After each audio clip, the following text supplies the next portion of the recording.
Happy birthday to you. Happy birthday to you. Happy birthday dear Susmita.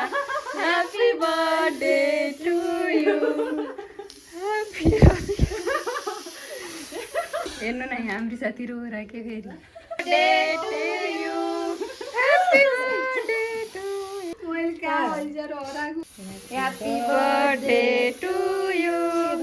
Happy birthday to you. Happy birthday to you. Happy birthday. के हुन्न अब तेरा दिदीलाई वहाँ खाना बोलाऊ चिया अनि यसले पठाउन मान्दैन भनेर अनि हामी पढ्थ्यौँ तिम्रो बस छुटेको हैन Happy birthday to you. लाउदे किन चुप्प लाएर बस्नु रिस रिस हो कि मन दुखेर तर पुरा गरे होला अनि